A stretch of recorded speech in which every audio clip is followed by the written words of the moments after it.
नमस्कार. गुरुज्ञान ज्योतिष क्लासमध्ये आणि मार्गदर्शनमध्ये मी स्वप्नील देशपांडे तुमच्या सर्वांचं सहर्ष स्वागत करत आहे. आज आपण विषय घेऊन आलेलो आहोत की जर तुमची कोणाचीही मेष रास, सिंह रास, कन्या रास, तुळ रास आणि जर मीन रास असेल तर काय काळजी घ्यायची आहे आणि सध्याच्या काळामध्ये म्हणजे आज तारीख म्हणजे एप्रिल महिना चालू आहे आणि एप्रिल महिन्याची आज 16 तारखेला मी हा व्हिडिओ करत आहे. तर सध्याच्या येणाऱ्या एक 15-20 दिवसामध्ये हे आपल्याला काय काळजी घ्यायची आहे? साधारण 11 मे म्हणायला हरकत नाही. सध्या जास्त काळजी घेण्याचं कारण असं आहे, की सध्या गोचरीप्रमाणे शनी आणि मंगळ यांची अंशात्मक युती होत आहे आणि ती मीन राशीमध्ये होत आहे. या ठिकाणी आपण बघू शकतो मीन राशीमध्ये शनी आणि मंगळ हे एकत्र मांडलेले आहेत. आणि विषयाकडे वळण्यापूर्वी तुम्हाला जर तुमच्या कुंडलीबद्दल काही शंका असेल, काही प्रश्न असतील आयुष्यामध्ये, तर तुम्ही आमच्याशी संपर्क साधू शकता. घर बसल्या तुम्हाला याचं मार्गदर्शन मिळणार आहे. आमच्यापर्यंत यायची, इंधन खर्च करायची, वेळ द्यायची काही आवश्यकता नाही. घर बसल्या तुम्हाला फोनवरती आम्ही पूर्ण लिहून तुम्हाला त्याची माहिती पाठवून देतो आहे. हा आपला व्हॉट्सअप नंबर आहे 98 22 11 94 72. यावरती तुम्ही जन्मवेळ, जन्मतारीख आणि जन्मस्थळ हे तुमचं आम्हाला लिहून पाठवायचं आहे आणि तुमचे काही जर प्रश्न असतील तर त्या प्रश्नांची उत्तरं आम्ही तुम्हाला देऊ. त्याबरोबर तुमची कुंडली काढू. अनिष्ट ग्रहमान, चांगलं ग्रहमान तुमच्या कुंडलीमध्ये काय आहे, त्याची फळं काय आहेत आणि त्याच्यावरचे उपाय सुद्धा आम्ही तुम्हाला त्याच्यामध्ये लिहून देऊ. तर वळूया आपल्या विषयाकडे.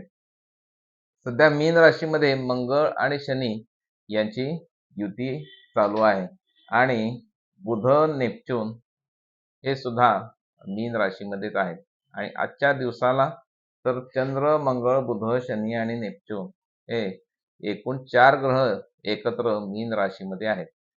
सांगण्याचं उद्दिष्ट असं आहे की शनी आणि मंगळ यांची ज्या वेळेला युती येते त्यावेळेला लोखंड आणि रक्त यांचा संबंध त्या व्यक्तीचा येत असतो. म्हणजे अपघाताचे योग येत असतात. मंगळ हा अग्नीचा कारक आहे. म्हणजे म्हणजे अग्नीचे भय अशा लोकांना होऊ शकतं. तर विषय असा आहे की मंगळ शनी ही युती कुंडलीमध्ये असणे चांगले नाही. ज्यांच्या ओरिजिनल कुंडलीमध्ये सुद्धा जर मंगळ शनी युती असेल त्यांनी सुद्धा सांभाळून राहायचं आहे. सांभाळून राहायचं आहे म्हणजे वाहन सांभाळून चालवायचं आहे, आगीच्या नुकसानीपासून सांभाळायचं आहे, अपघातापासून सांभाळायचं आहे, कुठं नुकसान होणार नाही याची काळजी घ्यायची आहे, कोणी फसवणूक करणार नाही याची काळजी घ्यायची आहे. तर मीन राशीमध्ये सध्या नेपच्यून आणि मंगळ शनी आहे. मीन राशी आपल्याला माहिती आहे की जलरास आहे आणि त्यामुळेच की काय आपल्याला इराणच्या खाणीच्या त्या ठिकाणी हॉर्मुझचं जे तळ आहे समुद्राचं, म्हणजे समुद्र म्हणजे जलताला आणि त्या ठिकाणी युद्धजन्य परिस्थिती येऊन ठेपलेली आहे.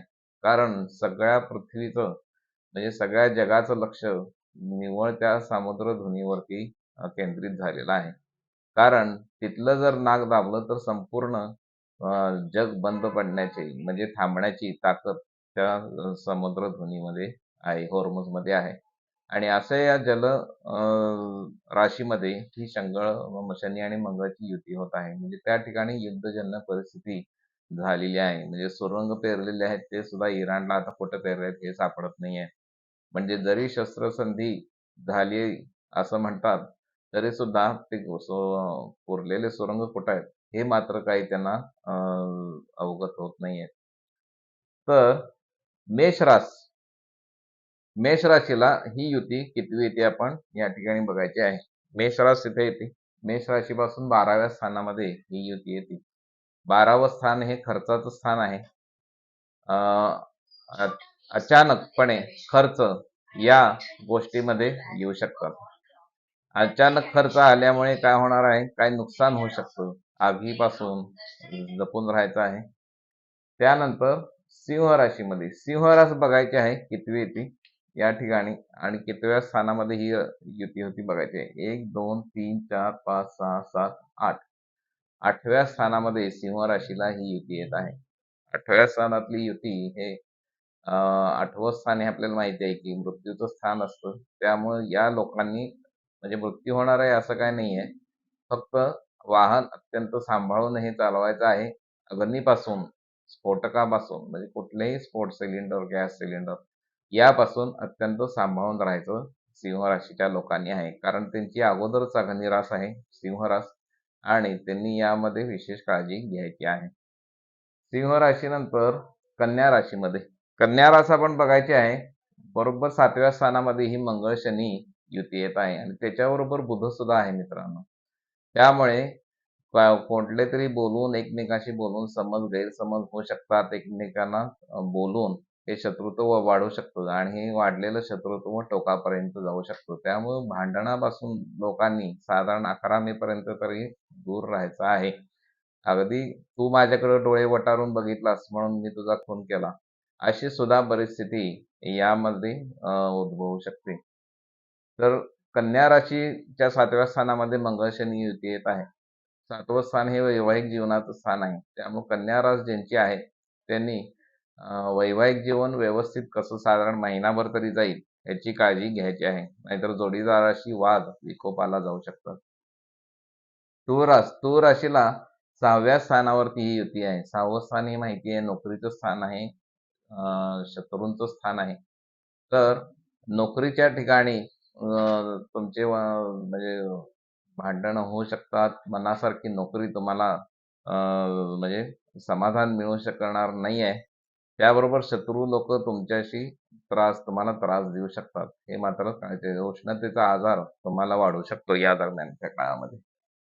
आणि सगळ्यात शेवटी मीन रास. मीन राशीच्या पहिल्या स्थानामध्येच हे येत असल्यामुळं त्यांची मानसिकता बिघडू शकते आणि मीन राशीमध्ये सध्या बुध आहे आणि तो नीचेचा होत आहे. याचा अर्थ कोणत्यातरी गैरसमजमुळे भांडण होऊ शकतं. त्यामुळे मीन राशीच्या लोकांनी जपून राहायचं आहे. कोणाशी भांडायचं नाही आहे. कोणाची मध्यस्थी करायला जायचं नाही आहे. तुमच्या मित्रांपैकी, मैत्रिणींपैकी कोणाचीही जर ही रास असेल तर त्यांना नक्की आपला हा व्हिडिओ शेअर करा आणि त्यांना जपायला सांगायचं आहे. आता या दरम्यान काय करायचं आहे, मंगळ हा जर ग्रह बिघडलेला आहे मीन राशीमध्ये, तर साधारण तुम्ही रोजच्या रोज महिनाभर गणपती दर्शन घेऊ शकता. रोज गणपती अथर्वशीर्ष, रोज संकटनाशन स्तोत्र म्हणायचं आहे, भरपूर वेळा ऐकायचं आहे.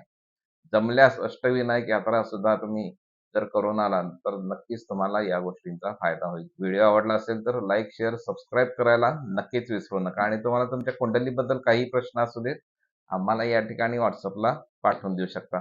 नमस्कार.